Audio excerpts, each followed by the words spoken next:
Welcome back to perfect tuition class standard 12 chemistry chapter number 9। Last हमने total 5 lecture complete किए ये chapter से।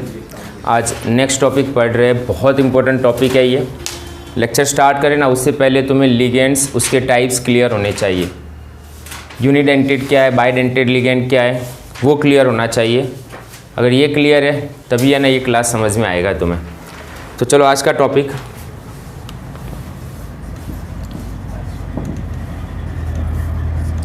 आइसोमेरिज्म्स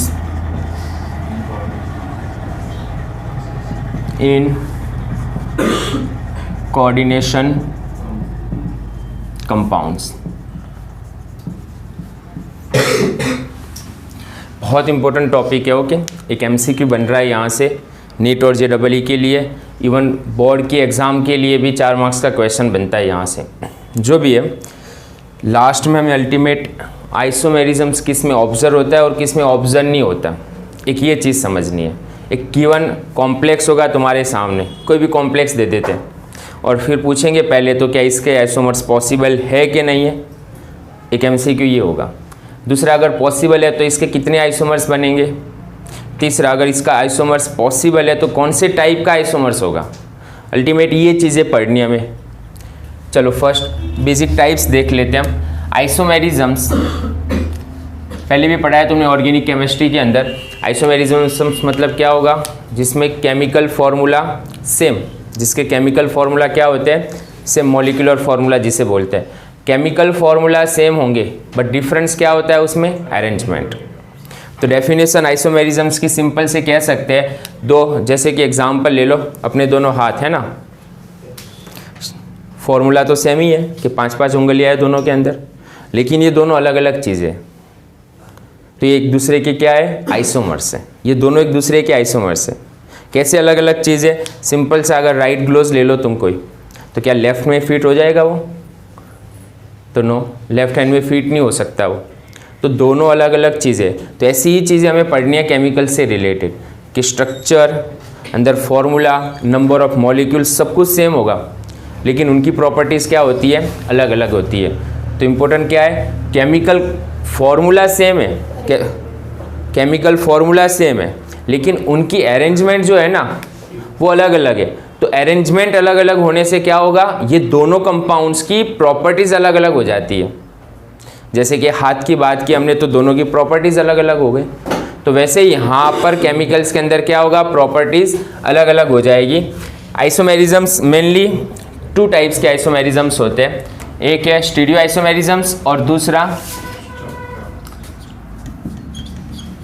stereo आइसोमेरिज्म्स और second है स्ट्रक्चरल आइसोमेरिज्म्स। अब उसके बाद स्टीरियो आइसोमेरिज्म्स के अंदर और आगे बढ़ेंगे हम। स्टीरियोमेरिज्म्स को हम 2 पार्ट में डिवाइड कर देते हैं। स्टीरियोमेरिज्म्स को हमने 2 पार्ट्स में और डिवाइड किया हुआ है।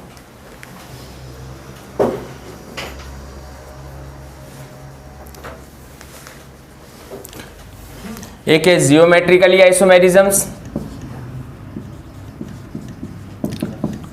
And second optical isomerisms. Geometrical isomerisms भी 11th साइंस में पढ़ा है ऑर्गेनिक केमिस्ट्री में, और optical isomerisms organic halo alkane and halo arene में हमने पढ़ लिया। चलो, जियोमेट्रिकली आइसोमेरिज्म्स में क्या होगा, उसकी रिलेटिव पोजीशन, जो कॉम्प्लेक्स के अंदर लिगेंड है उनकी रिलेटिव पोजीशन क्या होगी, अलग अलग होगी। सेकंड है ऑप्टिकल आइसोमेरिज्म्स का मतलब क्या होता है, तो जो पीपीएल लाइट को रोटेट कर सकता है, पीपीएल लाइट को जो रोटेट करेगा क्लॉकवाइज डायरेक्शन में रोटेट करता है, तो उसे हम क्या बोलेंगे, डी, एंड एंटी क्लॉकवाइज में एल बोलते थे। कुछ ऐसी बेसिक चीज़ें तुमने पढ़ी है। उसी तरह स्ट्रक्चरल आइसोमेरिज्म्स में क्या होगा, केमिकल कंपाउंड के जो कॉम्प्लेक्स है उसके केमिकल फॉर्मूला तो सेम है, लेकिन उसका स्ट्रक्चर क्या होगा, डिफरेंस होगा। They are called structural isomerisms. उसके टोटल 4 टाइप्स हमें यहाँ पर पढ़ने हैं। तो जियोमेट्रिकली आइसोमेरिज्म्स में जनरली 2 टाइप्स आते हैं। कौन कौन से, एक तो या तो वो सीस हो सकता है या तो वो ट्रांस होगा। एक और है, आगे देखेंगे जब एग्जांपल आएगा। जबकि ऑप्टिकल के अंदर हम 2 पढ़ेंगे, या तो वो डी है या तो वो एल है। ये प्रैक्टिकली प्रूव कर पाएंगे हम कि डी है या तो एल है। जबकि स्ट्रक्चरल आइसोमेरिज्म्स में टोटल 4 टाइप्स है। कौन कौन से 4 टाइप्स है, तो L, CIS, LCs, linkage isomerisms, coordination isomerisms, ionization isomerisms and solvate isomerisms. तो 4 टाइप्स हैं। एग्जाम में 4 मार्क्स का जो क्वेश्चन आता है ना बोर्ड में, ये 4 types structural isomerisms and their types वाला क्वेश्चन बहुत इंपॉर्टेंट है। स्कूल के एग्जाम के लिए बोल रहा हूँ कि बोर्ड में तो ये क्वेश्चन बार बार पूछा गया है, structural isomerisms in coordination compound and their types. तो ये बेसिक चार्ट है, पहले ये चार्ट क्लियर होना चाहिए। चलो 1 बाय 1 एक एक पढ़ना है हमें। सबसे पहले जियोमेट्रिकल आइसोमेरिज्म्स देख लेते हैं।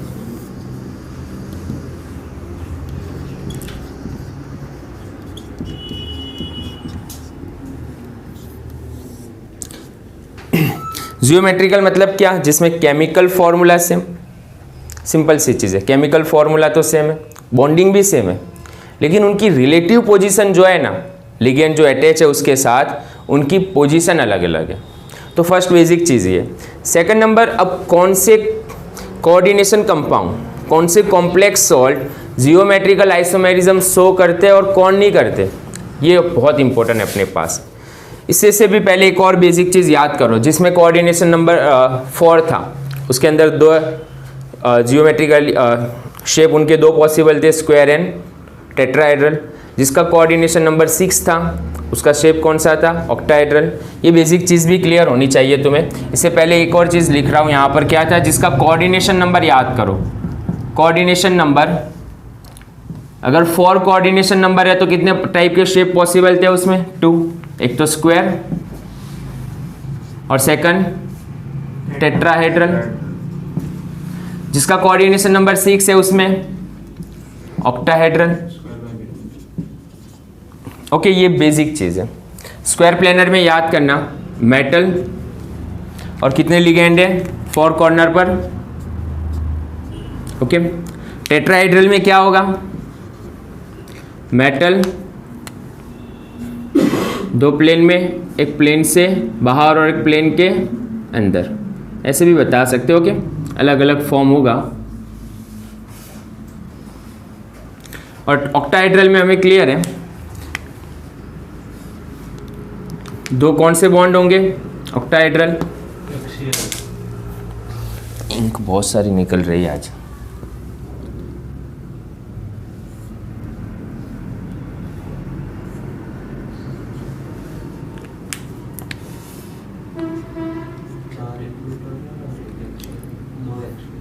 तो एक्सियल बॉन्ड होंगे और 4 इक्वेटोरियल बॉन्ड होंगे। तो ये बेसिक चीज़ें हमने पढ़ी है। ओके, शेप क्लियर होने चाहिए क्योंकि यहाँ पर हमें यही पढ़ना है।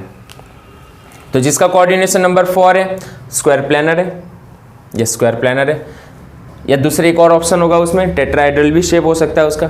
जिसमें कोऑर्डिनेशन नंबर 6 है उसमें शेप कौन सा होगा उसका, ऑक्टाहेड्रल होगा। चलो सबसे पहले जियोमेट्रिकली आइसोमेरिज्म्स हम देखेंगे स्क्वायर प्लेनर के अंदर। 1 बाय 1 यही देखना है हमें, ज़्यादातर हम ये 2 ही पढ़ेंगे। क्या जियोमेट्रिकली आइसोमेरिज्म्स स्क्वायर प्लेनर में पॉसिबल है कि नहीं, और कौन कौन से टाइप के पॉसिबल है वो देखने हमें। तो चलो सबसे पहले जियोमेट्रिकली आइसोमेरिज्म्स, अब कॉमन एग्जांपल ले रहा हूँ मैं। कॉमन एग्जांपल मतलब मेटल है और लिगेंड ले लेते हैं। जैसे कि एग्जांपल मेटल A2B2,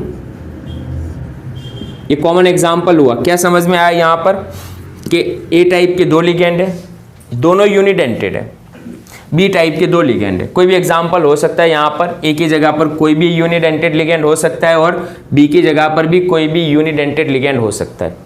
क्या इसमें जियोमेट्रिकली आइसोमेरिज्म्स पॉसिबल है, तो बस वही देखना है हमें। तो सबसे पहले हम क्या देख रहे हैं, इन स्क्वायर प्लेनर। ओके, तो स्ट्रक्चर बनाकर देख लो, मेटल स्क्वायर प्लेनर तो यही फॉर्म है। अब 2A है तो एक पोजीशन ये हो सकती है कि एक A यहाँ पर, दूसरा A यहाँ पर हो सकता है, और B यहाँ पर और B यहाँ पर। अब यहाँ से देखकर क्या समझ में आ रहा है हमें कि A और A दोनों एक दूसरे से पास में है। रिलेटिव पोजीशन देखना, इसकी कंपेयर में इसकी पोजीशन देखना, तो दोनों पास में, स्क्वायर प्लेनर है, समझना। ओके, दूसरा एक और ऑप्शन हो सकता है। कौन सा ऑप्शन हो सकता है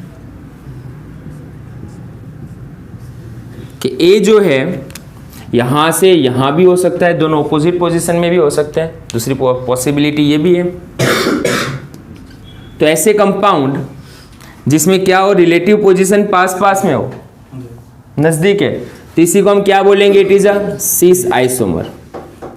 जबकि ऑपोजिट डायरेक्शन में है रिलेटिव पोजीशन, तो उसे हम क्या बोलने वाले हैं, इट इज अ ट्रांस आइसोमेरिज्म्स। इसका मतलब ये हुआ MA2B2 टाइप के जो लिगेंड है और शेप कौन सा है उसका, स्क्वायर प्लेनर है, उसमें सीस एंड ट्रांस 2 टाइप के जियोमेट्रिकल आइसोमर्स पॉसिबल है। चलो सेकंड एग्जांपल ले लेते हैं।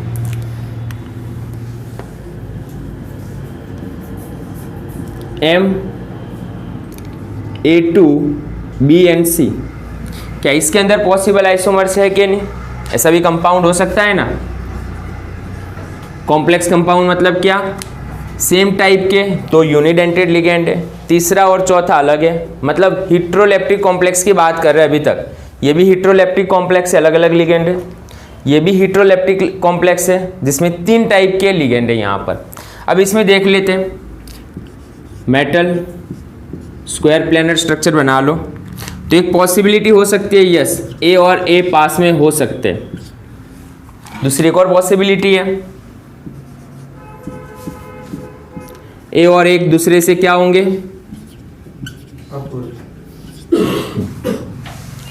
तो यही क्या है अपने लिए वापस सिस, और यही क्या है ट्रांस। तो यस, ऐसे कंपाउंड जिसमें पैटर्न क्या हो MA2BC, उसमें cis and trans isomers possible है।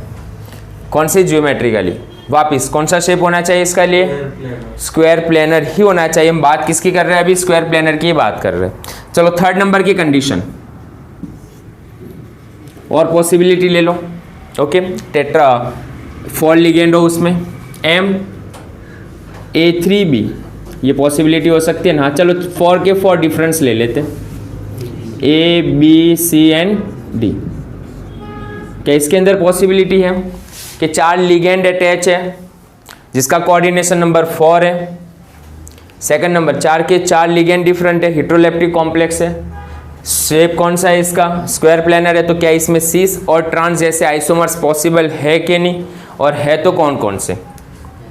अब यहाँ पर रिलेटिव पोजीशन किसके साथ लेंगे हम, समझना। ए और बी ले लेते हैं पहले, ABCD।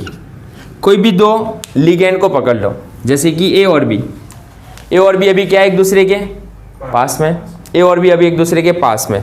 दूसरी पॉसिबिलिटी हो सकती है ना, ए तो वहीं रख लेते हैं हम, चलो बी सामने हो सकता है CND, तो दूसरी पॉसिबिलिटी ये भी हो सकती है।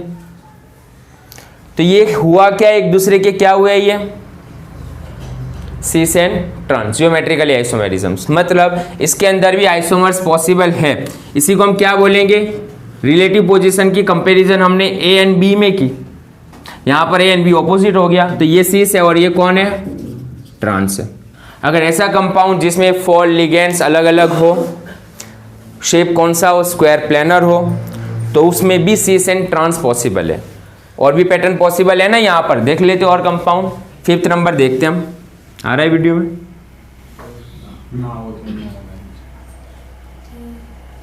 यहाँ तक आएगा।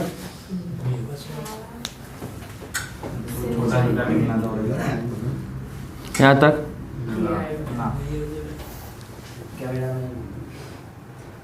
हाँ तो रहा है यार, ये लाइन खड़ा हो जा।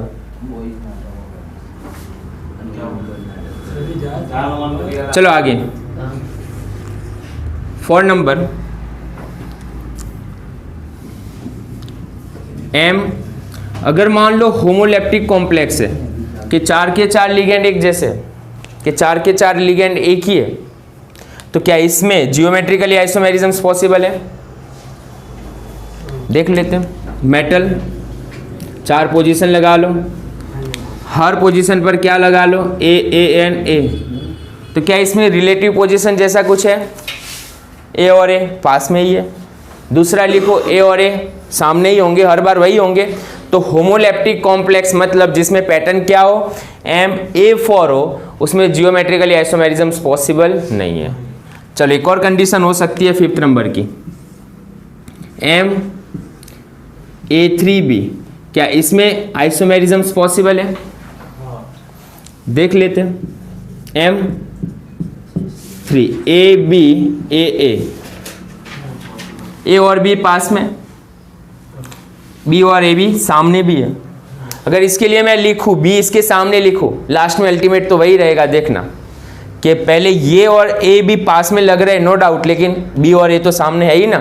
अब इसके जैसे अगर मैं लिखने जाऊँ, ये दो की कंपेयर करने जाऊँ, तो सर बोलोगे ये तो वैसा ही कुछ हुआ, सिर्फ घुमाया है हमने, है ना, सामने थोड़ी हुआ, ये पास में नहीं है ये दोनों। तो मतलब इसमें भी पॉसिबल नहीं है, इसमें भी जियोमेट्रिकली आइसोमेरिज्म्स पॉसिबल नहीं है।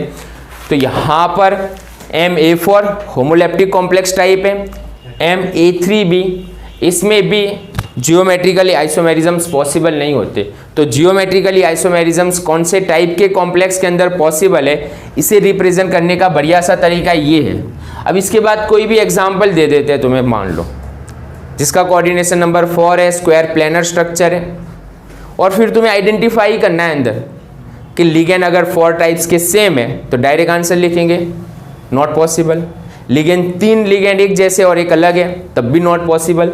4 के 4 लिगेंड अगर अलग अलग है तो उसमें जियोमेट्रिकली आइसोमेरिज्म्स पॉसिबल होता है। कितने आइसोमर्स बनेंगे यहाँ पर? 2, यहाँ पर भी 2 बन रहे। तो इससे रिलेटेड क्वेश्चन हो रहा है कि किस में जियोमेट्रिकली आइसोमेरिज्म्स पॉसिबल है और किस में नहीं है। टोटल हमारे पास 5 कंडीशन बन रही है। तो कौन सी 5 कंडीशन है? ये जिसमें 3 कंडीशन में पॉसिबल है, 2 कंडीशन पॉसिबल नहीं है। पहले ये लिख लो, उसके बाद टेट्राहेड्रल के बारे में बात कर लेते हैं।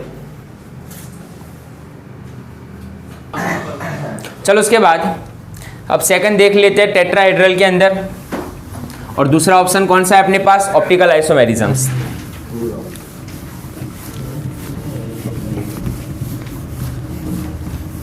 फर्स्ट किस में देखे हमने जियोमेट्रिकली आइसोमेरिज्म्स? जियोमेट्रिकली आइसोमेरिज्म्स पढ़ रहे हैं हम, स्क्वायर प्लेनर में देख लिए हमने, 5 कंडीशंस देखी, जिसमें से 3 कंडीशंस में पॉसिबल था, 2 कंडीशन में पॉसिबल नहीं है। अब उसके बाद टेट्राहेड्रल के अंदर देख लेते हैं। एक स्टेटमेंट बोल देता हूं मैं डायरेक्टली, टेट्राहेड्रल के अंदर जियोमेट्रिकली आइसोमेरिज्म्स पॉसिबल नहीं है। स्टेटमेंट समझ रहे हो ना? टेट्राहेड्रल जियोमेट्रिकली आइसोमेरिज्म्स शो नहीं करता। रीजन क्या?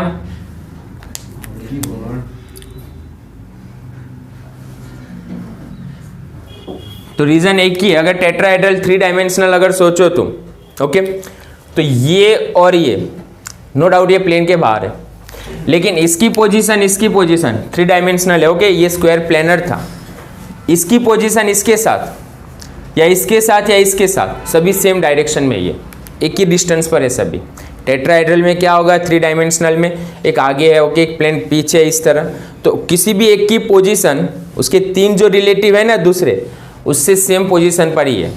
मतलब कोई चेंज होगा तब भी कोई फर्क नहीं पड़ेगा। तो tetrahedral do not show geometrically isomerisms. तो आंसर क्या होगा? Because relative position of the ligand with the relative position of ligand which attach to central matter are at the same position. तो क्लियर है, यहाँ पर टेट्राहेड्रल पॉसिबल नहीं है यहाँ पर। तब थर्ड ऑप्शन कौन सा है अपने पास? ऑक्टाहेड्रल। तो ऑक्टाहेड्रल के अंदर देख लेते हैं अब हम geometrically आइसोमेरिज्म्स in octahedral.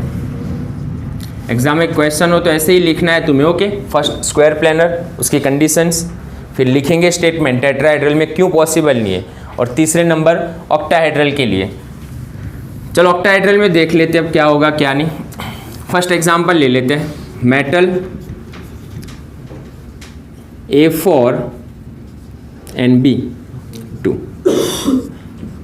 A4 and B2, इसके अंदर देख लेते हैं ये कंडीशन।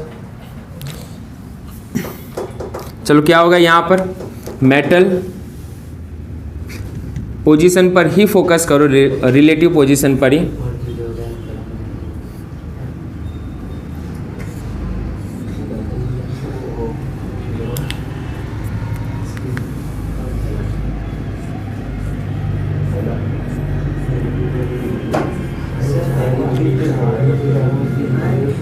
चलो यहाँ पर ध्यान रखना, A4 तो यहाँ पर लिख लेते हम सेम टाइप के इक्वेटोरियल पोजीशन पर।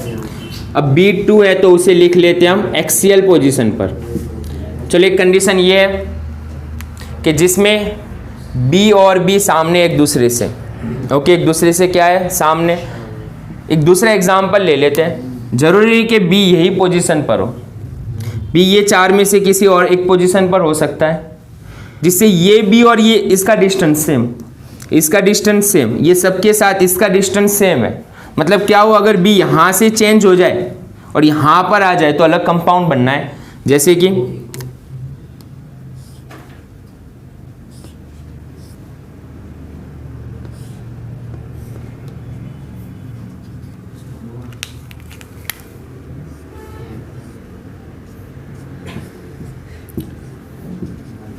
तो ये दोनों अलग अलग कंपाउंड है, जिसमें B कहाँ पर एक दूसरे से पास में और यहाँ पर B क्या एक दूसरे से ऑपोजिट है।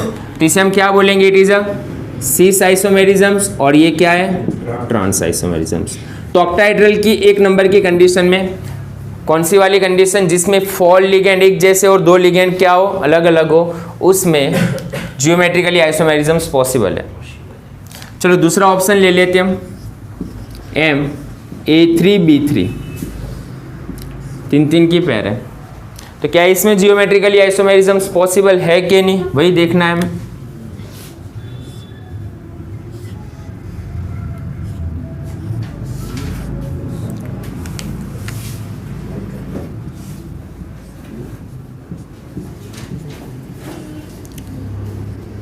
A एंड A, एक पोजीशन ये हो सकती है, समझना यहाँ पर। ओके, ये तीनों क्या है, अभी एक ही फेस पर है ना, एक फेस पर ऐसे दिख रहा है, पास में है तीनों, ये तीनों एक दूसरे से पास में। इसकी रिलेटिव पोजीशन देखना है, इससे ये कंपेयर करो और इससे ये कंपेयर करो, तो यस दोनों की रिलेटिव पोजीशन तो एक जैसी है।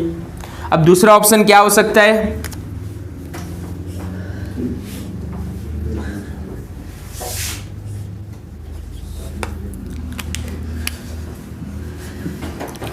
A यहाँ पर, एक A यहाँ पर है और दूसरा A यहाँ पर है, तो क्या दोनों एक जैसे कंपाउंड है या अलग अलग है, दोनों अलग है। तो दोनों अलग अलग है। यहाँ पर सभी एक ही फेस पर लग रहे हैं, ऐसे कंपाउंड को हम सीस नहीं बोलेंगे, ओके, इसी को बोलेंगे हम फेस, फेसियल आइसोमेरिज्म्स। जबकि दूसरा जो है ना, उसे हम बोलेंगे मेरिडियन।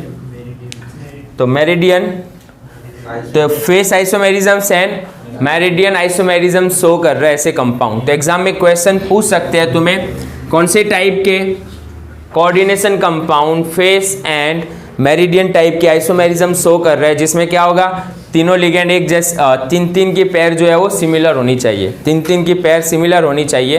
तो ऐसे लिगेंड कौन से आइसोमर शो करेंगे, फेस एंड मर। अब दूसरे एग्जाम्पल लिख कर देखो तुम, कोई भी और पैटर्न, A5B, ABCD, 6 के 6 लिगेंड अलग करो, ओके, और उसकी कंपेयर करो, तो दूसरे आइसोमर्स पॉसिबल नहीं होंगे, दूसरे आइसोमर्स शो नहीं करेंगे यहाँ पर, ओके। चलो एक और पॉसिबिलिटी हो सकती है, ये तो सारी यूनिडेंटेड के लिगेंड है, हम क्या कर रहे हैं अब यहाँ पर डाइडेंटेड लिगेंड देखकर लेकर देखते हैं। तो थर्ड पॉसिबिलिटी देख लेते हैं, जिसमें क्या करेंगे हम, मेटल है, कोई डाइडेंटेड लिगेंड है अपने पास, En ट्वाइस लिख लेते हैं, और 4 तो होगा ही ना ये, और 2 ये वाले कंपाउंड लिख कर देखते हैं हम। डाइडेंटेड लिगेंड है, डाइडेंटेड लिगेंड रिंग बनाएगा, जिसे हम कौन सी रिंग बोलते थे, चिलेट रिंग, ओके। तो क्या इसमें पॉसिबल है सीस एंड ट्रांस, तो यस पॉसिबल है। समझना यहाँ पर बहुत इंपॉर्टेंट है ये भी एग्जाम्पल।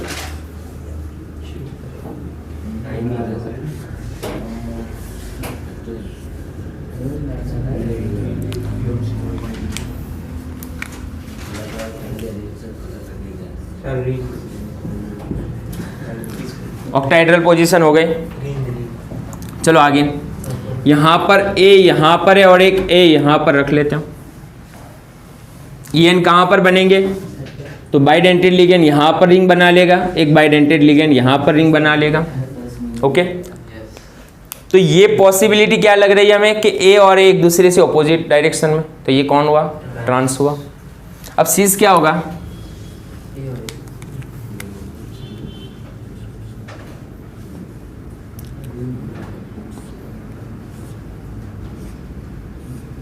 अरे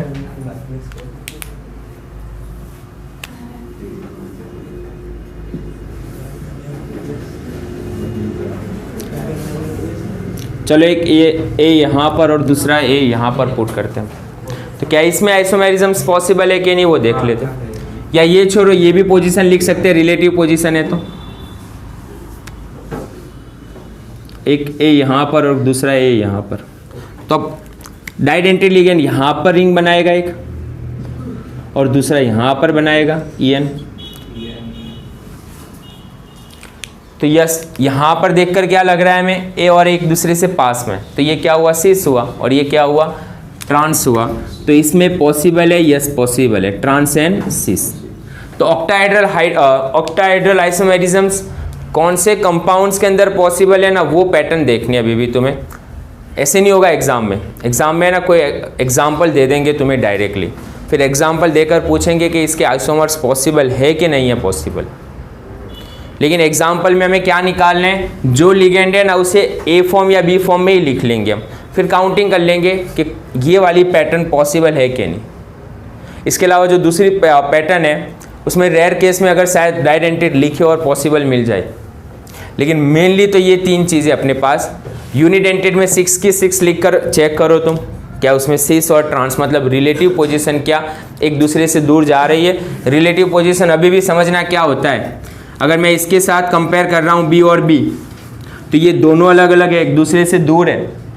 लेकिन जब ये बी और ये बी देख रहा हूँ ना मैं, तो एक दूसरे से नज़दीक है। ये यहाँ पर रखूँ मैं बी को, यहाँ पर या चार में से कहीं पर भी रख लूँ ना, सेम है, वो कुछ अलग नहीं है, समझ रहे हैं ना।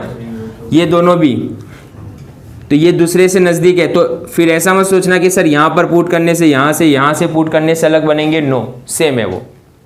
तो ऑक्टाहेड्रल आइसोमेरिज्म्स के अंदर ये तीन कंडीशन लिखना और उसी से रिलेटेड MCQ सॉल्व करो। फर्स्ट आइसोमेरिज्म्स कौन सा पढ़ा हमने, जियोमेट्रिकली आइसोमेरिज्म्स, पहले ये लिख लो।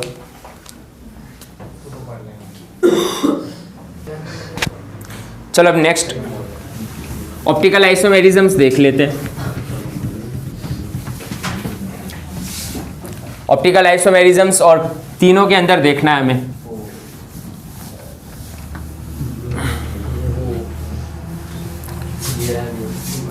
स्क्वायर प्लेनर के अंदर पॉसिबल है, टेट्राहेड्रल या ऑक्टाहेड्रल, और किस में पॉसिबल और किस में नहीं है ना, वही देखना है। चलो सबसे पहले हम ऑप्टिकल आइसोमेरिज्म्स के बारे में लिखते हैं, बेसिक चीज़ें। क्या होता है ऑप्टिकल आइसोमेरिज्म्स,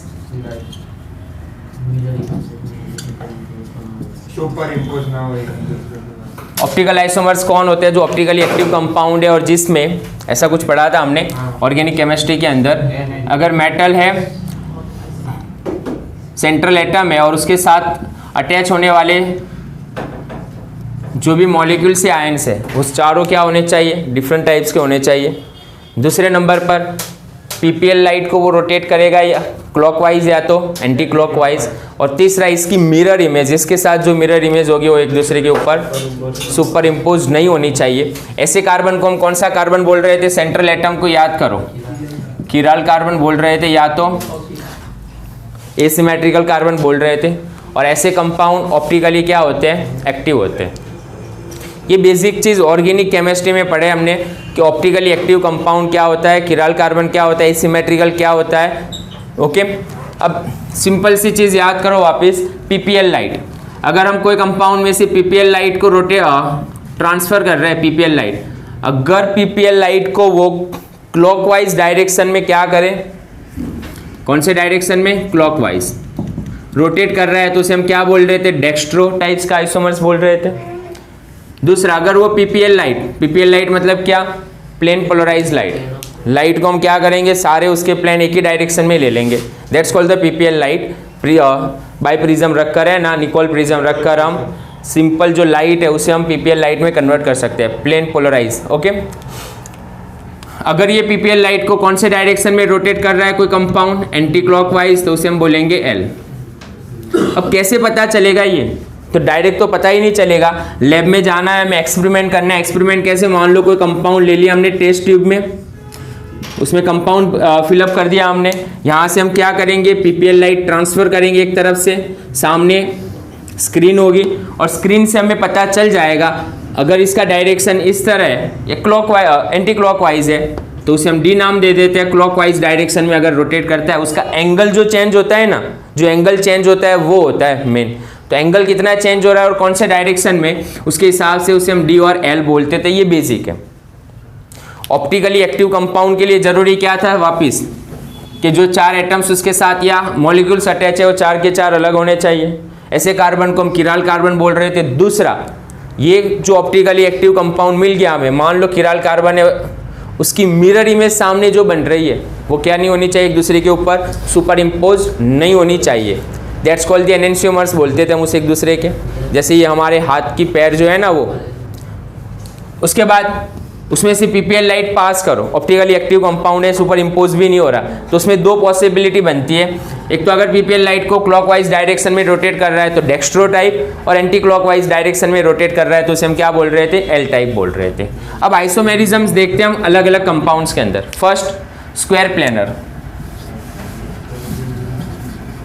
स्क्वायर प्लेनर के अंदर क्या पॉसिबल है समझना। यहाँ पर स्क्वायर प्लेनर के अंदर मेटल और फॉल लिगेंड, 4 के 4 लिगेंड अटैच है यहाँ पर। अब समझना, ओके। 4 के 4 लिगेंड्स डिफरेंट टाइप्स के, मतलब किराल जैसा ही हुआ ये तो बीच में जो है वो, लेकिन एक सैंडविच जैसा है, समझना। स्क्वायर प्लेनर तो ऐसे ही हुआ ना, सैंडविच जैसा ही हुआ स्क्वायर प्लेनर, एकदम प्लेन है। अब उसे बीच में से हम कट करें तो एक पार्ट ऊपर जाएगा, एक पार्ट नीचे आएगा। अब उसकी मिरर इमेज बनाओ तो एक दूसरे के ऊपर सुपर इम्पोज्ड हो जाएगी वो। मतलब स्क्वायर प्लेनर कंपाउंड कैसे होते हैं, ऑप्टिकली क्या होंगे, ये इनएक्टिव होते हैं। क्यों ऑप्टिकली इनएक्टिव होते हैं? Due to plane of symmetry. इनकी प्लेन ऑफ सिमेट्री क्या होती है, सेम होती है। प्लेन ऑफ सिमेट्री समझने की ट्राई करना। ओके, सैंडविच है स्क्वायर प्लेनर, बीच में से कट किया हमने, एक पार्ट ऊपर गया एक पार्ट नीचे आया, तो जैसी इमेज ऊपर है वैसी इमेज नीचे है, तो एक दूसरे के ऊपर क्या हो जाएंगे, ये तो फिट हो जाएंगे। तो इसे बोलते हैं प्लेन ऑफ सिमेट्री। तो इसमें स्क्वायर प्लेनर के अंदर प्लेन ऑफ सिमेट्री होने की वजह से ऑप्टिकल आइसोमेरिज्म्स, अगर 4 के 4 लिगेंड अलग अलग है ना तब भी पॉसिबल नहीं है, तब भी पॉसिबल नहीं है। दूसरा कौन सा एग्जाम्पल है अपने पास, टेट्राहेड्रल। चलो टेट्राहेड्रल के अंदर मेटल है और 4 लिगेंड है। अगर इसमें अलग अलग लिगेंड अटैच है सेंट्रल मेटल के साथ तो यस ये शो कर सकता है। टेट्राहेड्रल के अंदर पॉसिबल है, एक कौन सा फॉर्म हो सकता है इसका, डी और एक एल फॉर्म हो सकता है। वापिस बता रहा हूँ, डी एन एल डायरेक्टली हम कह ही नहीं सकते। कंपाउंड गिवन है और ये डी है या एल है वो नहीं कहेंगे हम, वो तो लैब से ही पता चलेगा। हाँ, उसके लिए हमारे पास आर और एस कॉन्फ़िगरेशन होता है, वो अलग चीज़ है। तो यहाँ पर टेट्राहेड्रल ऑप्टिकली एक्टिव होते हैं, मतलब वो D and L form show करेंगे, लेकिन इसमें तो एक ही पॉसिबिलिटी आएगी। चलो उसके बाद इम्पोर्टेंट जो है ना हमारे लिए वो ऑप्टिकल आइसोमेरिज्म्स ऑक्टाहेड्रल के लिए है। और ऑक्टाहेड्रल में भी कौन ज़्यादातर, जिसके अंदर बाइडेंटेड लिगेंड अटैच हो। ज़्यादातर कौन से शो करते हैं इसमें, बाइडेंटेड जिसके साथ अटैच हो, वैसे ही octahedral compound optical isomers show करते हैं। जैसे कि एक एग्जांपल ले लेते हैं हम यहाँ पर, कोबाल्ट EN और 3+ का चार्ज है ऊपर वो। चलो इसके लिए आइसोमर्स क्या पॉसिबल है, कौन से आइसोमर्स, DNL। तो लिखकर देखते हैं, लिखकर भी नहीं पता चलेगा, इसे तो लैब में जाकर ही पता चलेगा, लेकिन इसका डायग्राम बनाने की ट्राई कर रहे हैं। सेंट्रल मेटल में कौन है, कोबाल्ट है।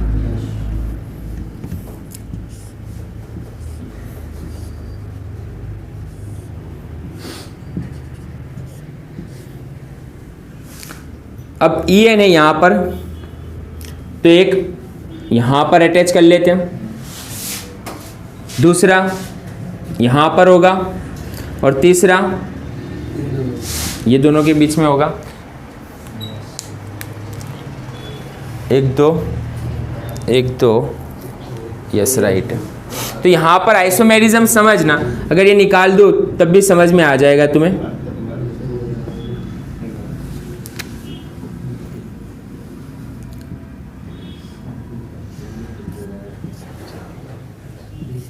ओके, तो यहाँ पर जो ये कंपाउंड है, तो या तो ये डी हो सकता है या तो एल हो सकता है।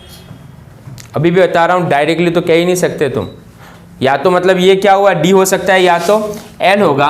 मतलब ऐसे ही कंपाउंड जिसमें बाइडेंटेड लिगेंड अटैच हो, ऑक्टाहेड्रल हो, ये पैटर्न वाले octahedral compound optical isomerism show करेंगे। दूसरा, इसमें अगर स्ट्रक्चर बनाना हो तो ऑपोजिट डायरेक्शन से रिलेटेड कौन सा स्ट्रक्चर बन सकता है। अभी समझो एज एग्जाम्पल, ये डायरेक्शन में ये रोटेट हो रहा है, क्लॉकवाइज है ना। अब इसी को हम क्या करें, इसकी मिरर इमेज बना लेते हैं। तो मिरर इमेज कैसी होगी इसकी,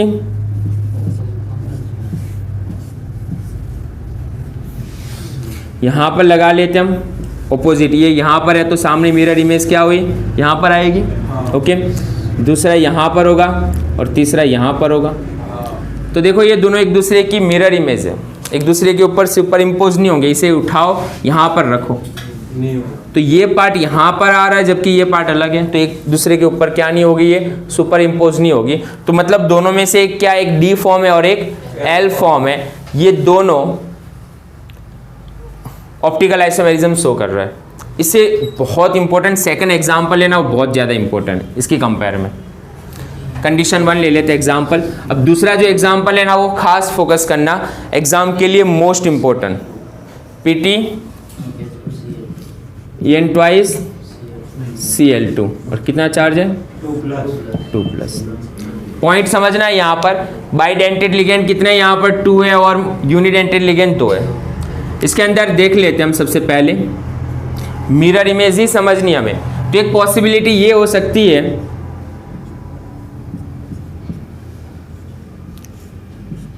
कि Cl यहाँ पर हो, Cl यहाँ पर, तो En यहाँ पर होंगे दोनों। क्लियर।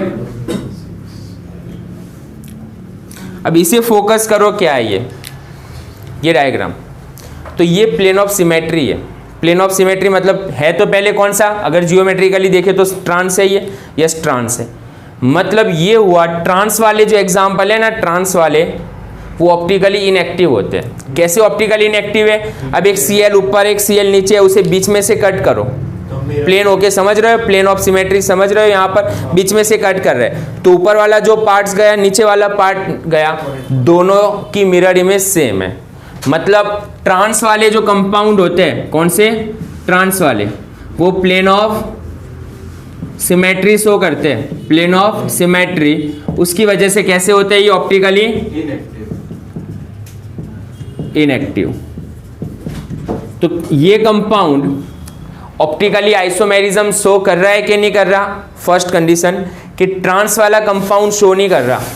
पहले समझ रहे हो ना कि ट्रांस वाला जो एग्जाम्पल है वो शो नहीं करेगा ऑप्टिकली आइसोमेरिज्म। तो दूसरा रहा ना अपने पास, अभी तो सीस वाला पॉसिबल है कि ये सी और ये सी एक दूसरे से ऑपोजिट नहीं पास में हो। तो उससे रिलेटेड देख लेते हम क्या हो सकता है वो। पहले स्क्रीनशॉट ले लेना ये। दूसरा एग्जाम्पल समझने की ट्राई करना है यहाँ पर, ये बहुत इंपॉर्टेंट है। ओके, अब दूसरा चलो, पीटी सेंट्रल एटम में पीटी है,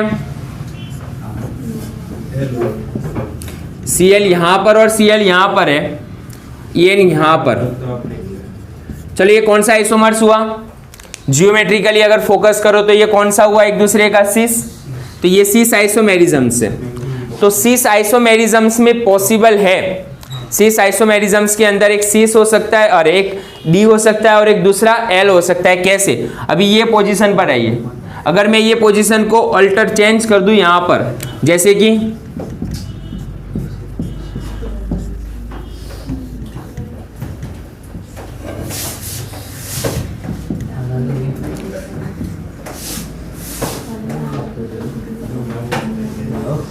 चलो, अब क्या ये दोनों एक दूसरे की मिरर इमेज है, यस है।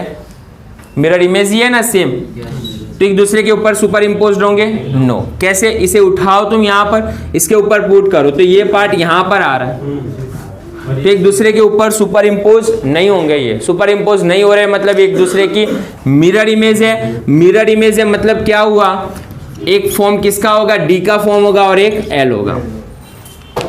अब क्वेश्चन क्या एग्जाम के लिए, वो वापिस एक सीधा सा क्वेश्चन बता देता हूं मैं तुम्हें। फर्स्ट ये कंपाउंड दे दिया एग्जाम में, अब बोलेंगे तुम्हें फर्स्ट क्वेश्चन ये पूछेंगे इसके जियोमेट्रिकली आइसोमर्स पॉसिबल है, तो यस पॉसिबल है, सीस एंड ट्रांस दोनों पॉसिबल है, 2 आइसोमर्स हुए।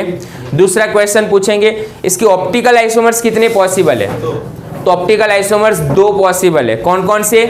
सीस के अंदर 2 ऑप्टिकल आइसोमर्स पॉसिबल है, ट्रांस के अंदर इसका ऑप्टिकल आइसोमर्स पॉसिबल नहीं है। तो टोटल आइसोमर्स कितने हुए, जियोमेट्रिकल के 2 हुए, ऑप्टिकल के 2 हुए, और ऑप्टिकल के कौन से, वो भी सीस के अंदर हुआ। तो टोटल 4 स्टीरियो आइसोमर्स शो करते हैं। कितने? टोटल 4 स्टीरियो आइसोमर्स शो करता है ये कंपाउंड। तो ऐसे एग्जाम में क्वेश्चन हो सकते हैं। तो ये था स्टीरियो आइसोमेरिज्म्स। नेक्स्ट क्लास में हम structural isomerisms and their types पढ़ेंगे।